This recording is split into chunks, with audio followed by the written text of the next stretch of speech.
podcast.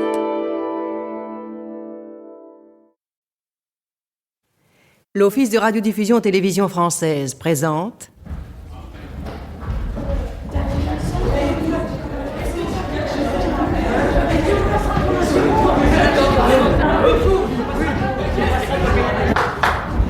un peu de silence avec le concours de Jean Negroni, Rosine Favet, Suzanne Michel, Pierre Trabot, Pascal Mazzotti. Un conte de José Pivin. Fermez vos cahiers.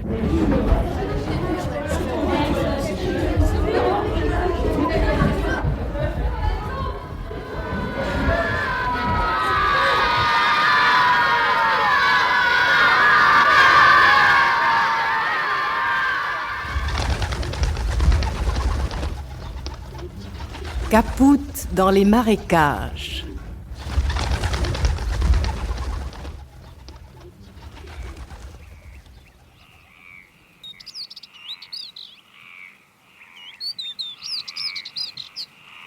L'étang est calme et bon sous les yeux de Caput, qui amorce ses cordeaux à anguilles dans sa barque immobile. L'après-midi se gonfle de lourdes vagues chaudes qui sentent la poterie. La surface de l'eau luit comme de l'étain dans une pénombre de cuisine. La barque de Caput est encognée entre des roseaux aux longues feuilles sèches, couleur de paille. Le pêcheur ne pense pas. Il a seulement à l'intérieur de son corps vigoureux la sensation que l'étang doit être agréable à habiter. Beaucoup plus que sa cabane peuplée de moustiques. Beaucoup plus même qu'une maison de riche. Parce qu'ici, tout est né d'un plaisir de pollen ou d'une caresse de soleil. Nulle part il n'y a les traces arides du travail. Et pourtant, les nénuphars sont ronds comme des assiettes. Les fleurs jaunes ou blanches, aux pétales bombés, y reposent comme des tasses en porcelaine très fine. Des grenouilles vertes et grises flottent entre deux eaux, les pattes écartées, et rêvent comme de grosses femmes entre deux travaux de ménage. Les araignées aquatiques tissent des toiles en rides d'eau, vite effacées. De temps en temps, un poisson saute. Des libellules bleues, vertes, jaunes passent ou se posent, avec leurs longues ailes veinées comme un vitrail. Caput a terminé. Il a garni tous les hameçons lisses de gros verres de vase ronds et bourrés de sang, épais comme des boudins. Il va prendre la rame au fond de la barque pour aller poser ses cordeaux au bon endroit. Mais d'abord, il s'essuie le front. Il passe sa main sur ses épaules pour les protéger un instant de ce soleil blanc et pelucheux comme une touffe de chardon.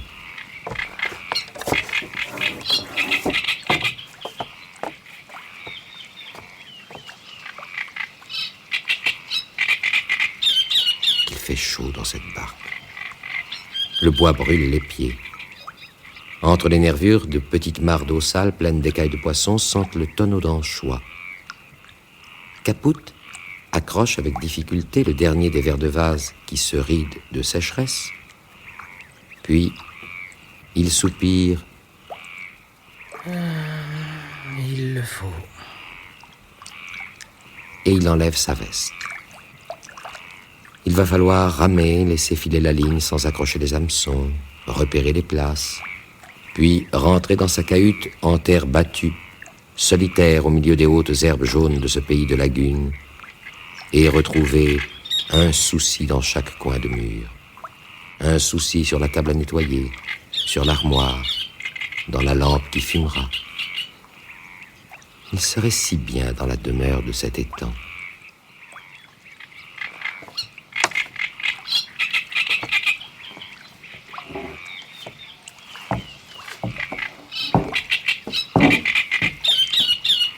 Caput avance un pied et se baisse pour saisir les rames. Devant lui, l'étang étale sa vitre transparente sur des profondeurs confortables. Le pêcheur a les yeux fixes d'un mendiant attiré par une fenêtre. Aussi, avant de se mettre au travail, Caput soupire-t-il encore.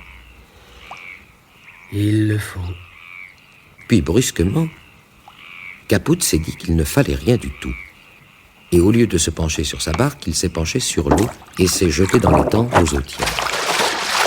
La barque s'est dandinée un instant, puis elle s'est arrêtée.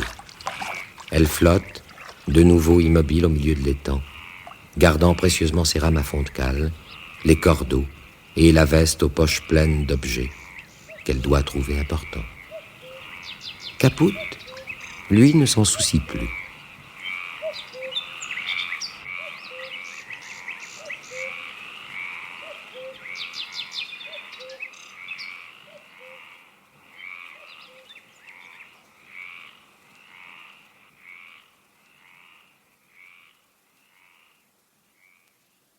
Il a d'abord fermé les yeux, comme l'on fait toujours lorsqu'on vient de prendre une décision énergique et qu'on l'accomplit.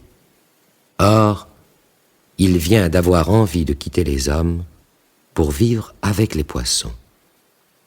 Et il l'a fait. Il a ensuite ouvert les yeux et s'est étonné. Caput n'est pas mort.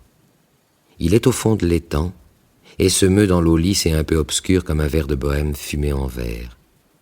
D'abord, il a été un peu gêné. Il ne pouvait pas faire ces gestes saccadés que font les hommes sur la terre ferme. L'eau tiède est lourde comme une pâte de boulanger pour ces gestes-là. Mais elle est légère, elle soulève, et elle sait se faire glissante comme de la soie pour les mouvements de poisson. Très vite, il s'est habitué. Le jour, Caput se promène en nageant à plat ventre entre les longues racines flottantes des plantes aquatiques. Il écarte des tiges frêles interminables, miraculeusement dressées comme sur une paume d'équilibriste. Ou bien, il se repose sur la vase qui est plus douce, avec un grain plus fin qu'un ventre de femme. La nuit, il dort n'importe où parce que dans les temps, on se trouve aussi bien partout. Et l'eau est partout accueillante comme un grand drap de lit propre. Les jours et les nuits faisaient passer l'eau de l'étang du noir profond au bleu léger.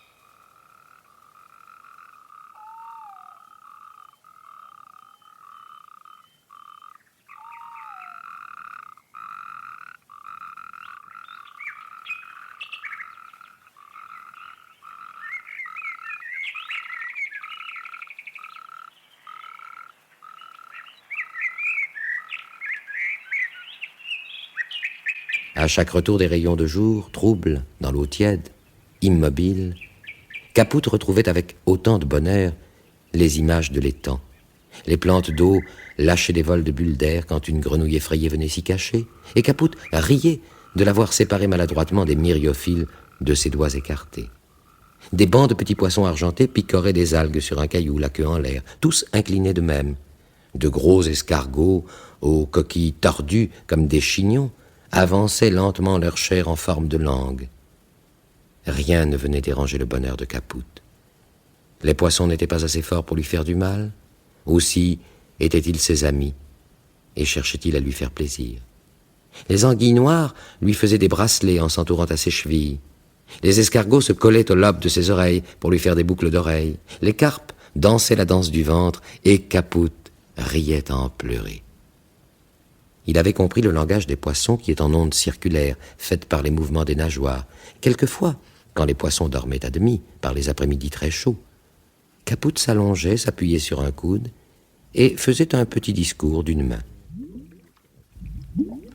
Il disait « Rien n'est obligatoire. Il ne faut jamais dire qu'il faut faire quelque chose parce qu'on a l'habitude de le faire, parce qu'on vous l'a dit ou qu'on a peur. Faites jusqu'au bout ce qui est votre désir profond. » Caput parlait, les poissons bâillaient, puis s'endormait, caressé par les lents mouvements d'eau que faisaient les phrases de Caput. Il n'avait pas besoin de ses conseils. On n'avait jamais vu un brochet hésiter à mordre une truite 3 fois plus grosse que lui quand il en avait envie. Jamais 2 combattants frères n'avaient résisté au plaisir de faire chatoyer les soieries bleues, rouges, oranges de leurs nageoires dans un duel à mort. Jamais des parents gourmands ne s'étaient refusés une bonne bouchée de leurs propres œufs. Caput n'étonnait personne quand il racontait son exploit. Aussi, de temps en temps, avait-il envie de voir des hommes pour se faire admirer. Mais personne ne venait autour de cet étang qu'il était seul à connaître.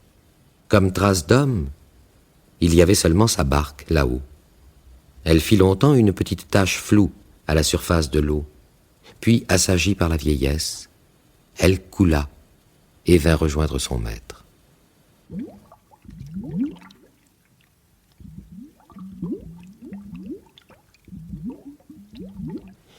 Une fois, un pêcheur avait curieusement écarté les roseaux du bord, comme Caput l'avait fait lorsqu'il avait découvert l'étang. Caput, qui nageait au même moment, avait sorti sa tête riante et avait salué d'une main pour se faire féliciter d'avoir réussi à vivre dans l'eau, mais le pêcheur était devenu blanc de terreur, puis il s'était mis à trembler et Caput était rentré dans l'eau, en riant toujours.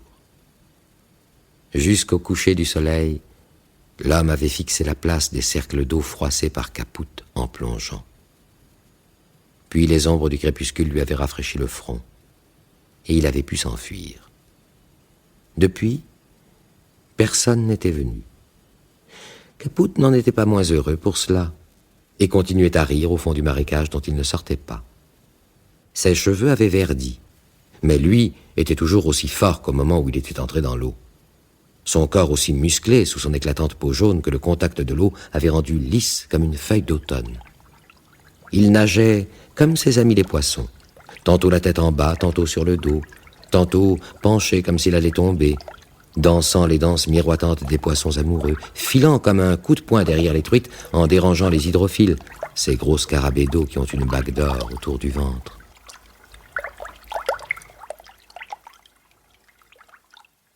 Un jour qu'il était occupé à manger des moules, il vit 2 ombres obscurcir la profondeur de l'étang. Cela ne venait pas des nuages. Les ombres bougeaient trop irrégulièrement. En s'approchant de la surface, il reconnut les contours d'ombres d'hommes. Curieux comme une perche rayée, il lâcha ses coquilles et vint rôder sous les débris flottants du rivage. Il ne voulait pas être vu. Il se rappelait l'effet que pouvait faire son apparition sur des yeux humains. Caput se mit derrière un tronc d'arbre qui s'imbibait là depuis des années, et il regarda. Sur le bord, il y avait une jeune fille et un jeune homme vêtus de blanc. Tous les 2 pleuraient avec des larmes lourdes et solides comme les gouttes calcaires le long des rochers humides. Ils se tenaient par le cou, mais leurs bras pendaient sans force. Le moindre souffle de brise les séparait, puis ils retombaient n'importe comment, le nez de l'un dans l'œil de l'autre, ou bien les cheveux de la fille dans la bouche du garçon. Ils ne faisaient rien pour se déplacer, et ils pleuraient encore, comme on presse une éponge pour essayer d'entraîner dehors les chagrins de leur poitrine. Bientôt, ils n'eurent plus de larmes, mais les chagrins étaient toujours en eux. Ils les sentaient seulement moins parce qu'ils étaient fatigués. Ils se regardèrent. Leurs visages avaient de grandes taches blanches et roses. Ils avaient les joues gonflées et la bouche arquée. Ils se regardèrent ainsi un instant, puis voulurent se sourire. Ils n'avaient plus assez de volonté pour relever les coins de leurs lèvres. Ils se tendirent la main. Puis les chagrins durent s'agiter de nouveau dans leur poitrine, car les 2 jeunes gens se mirent à la recherche de larmes oubliées, pour les combattre à nouveau. La jeune fille réussit à éclater en sanglots. Le jeune homme a pu en faire autant. Alors, il se rapprocha d'elle. Il lui caressa ses longs bras nus. Il avait l'air de détacher tout l'amour de la paume de sa main pour le laisser sur la jeune fille. Puis elle dit: Il le faut. Il le faut. Alors Caput bondit hors de l'eau. Qu'est-ce qu'il faut? Cria-t-il dès que sa tête émergea. Il ne faut rien! Continua-t-il en se dressant devant eux, avec ses cheveux verts mouillés et son puissant corps jaune luisant au soleil. Il pensa un moment qu'il allait sans doute les effrayer, mais les jeunes gens le regardaient sans étonnement. Ils ont tant pleuré qu'ils n'ont plus de force, et ils sont prêts à suivre la rivière qui passera. C'est le moment d'être cette rivière, pensa Caput, et il s'adressa au jeune homme. Il répéta sa première question d'une voix tumultueuse. Qu'est-ce qu'il faut? Il faut que nous nous séparions, Naka et moi. La jeune fille répéta la seule phrase qu'elle était capable de dire en ce moment parce qu'elle emplissait son cœur et sa tête. Il faut que nous nous séparions, Faf et moi. Caput les vit si persuadés de cette nécessité de se séparer qu'il tourna la tête pour voir s'il n'y avait pas un homme caché dans les roseaux, prêt à leur couper le cou. Il n'y avait personne. « Je comprends, ce n'est pas sérieux, » pensa Caput. Et de nouveau, il interrogea le jeune homme. « Pourquoi devez-vous vous séparer?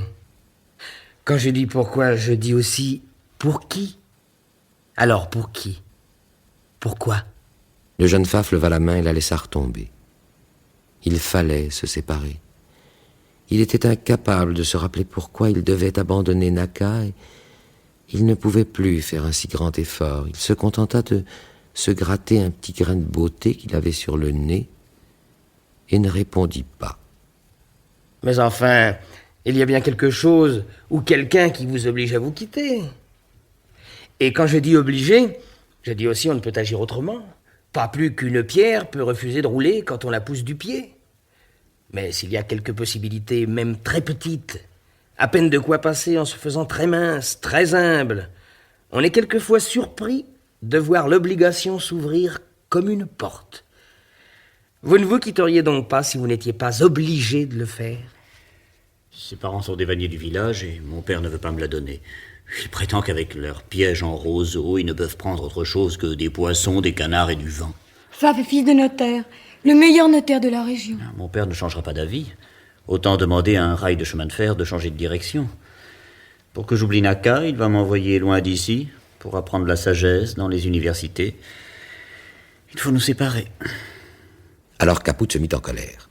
Il déchira d'injures la sagesse des universités comme une vieille tenture cachant un horizon. Les jeunes gens regardèrent cette puissance inconnue. Que devrions-nous faire alors? Mais vivre ensemble. Et peut-être mourir ensemble? Nous devrions quitter le pays, fuir sans argent. Mon père enverrait ses gens à notre poursuite avec des bâtons et des fusils.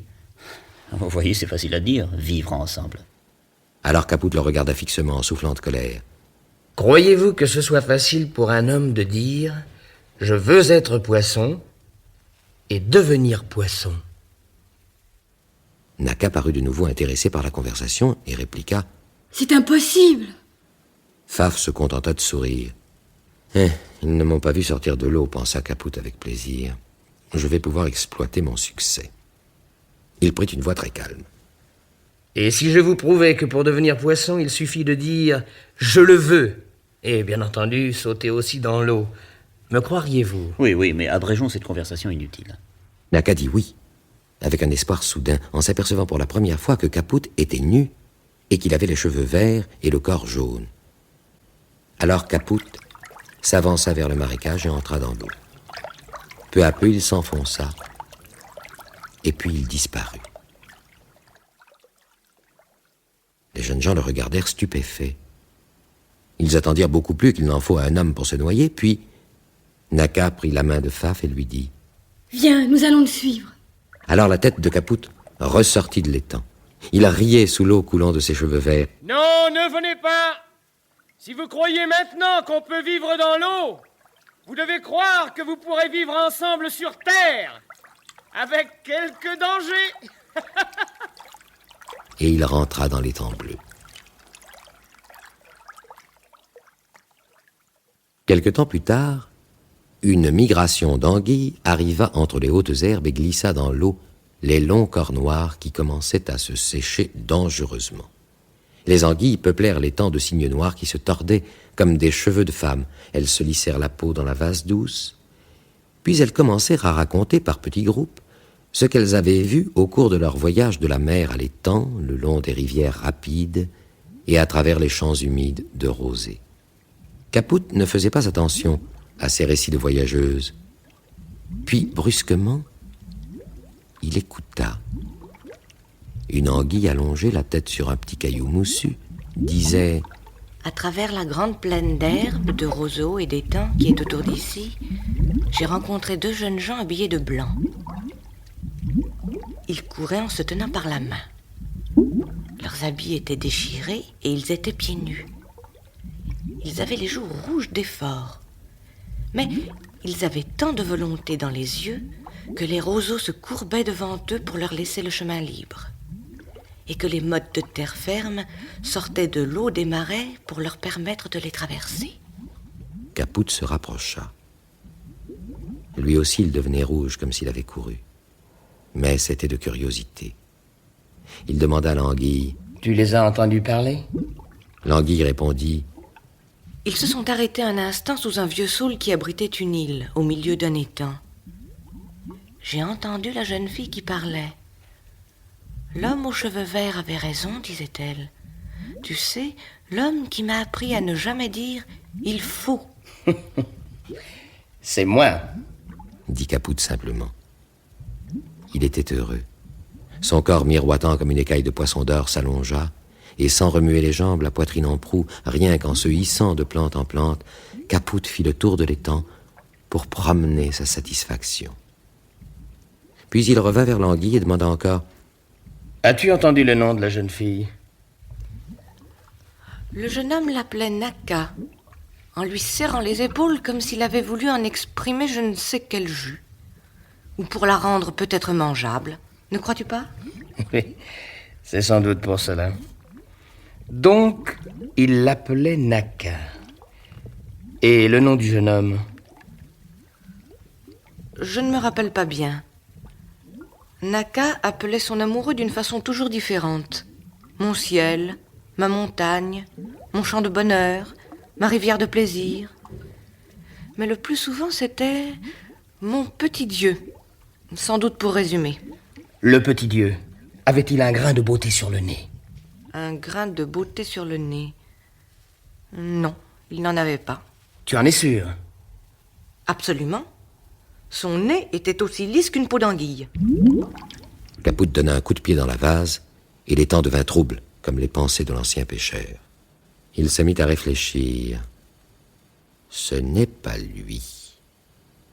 Ce n'est pas avec Faf que Naka cherche le bonheur, se dit-il. Mais au fond, cette fille a eu raison. Faf était un vaniteux qui faisait des discours de professeur. Il avait aussi cette boule sur le nez. Des poils ont peut-être poussé dessus depuis notre rencontre. Alors Naka a dû penser, voyons, faut-il vraiment que je sois la femme de ce garçon pour être heureuse ?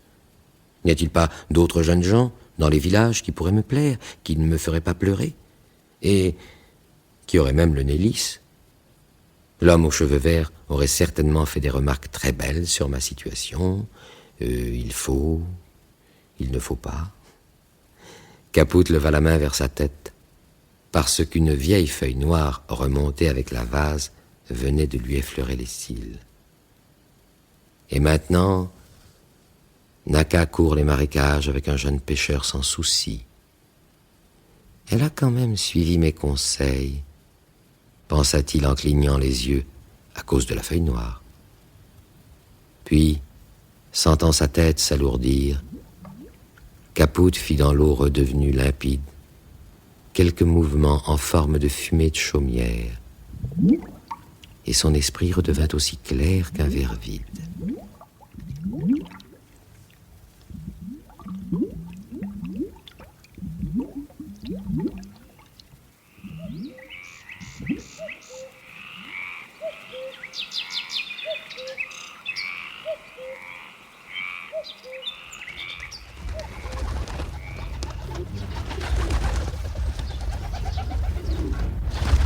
Vous venez d'entendre Fermez vos cahiers, avec le concours de Jean Negroni, Rosine Favet, Suzanne Michel, Pierre Trabeau, Pascal Mazzotti. Chef opérateur du son, Madeleine Sola. Collaboration technique Raymond Massard, assistant Daniel Long, réalisation José Pivin.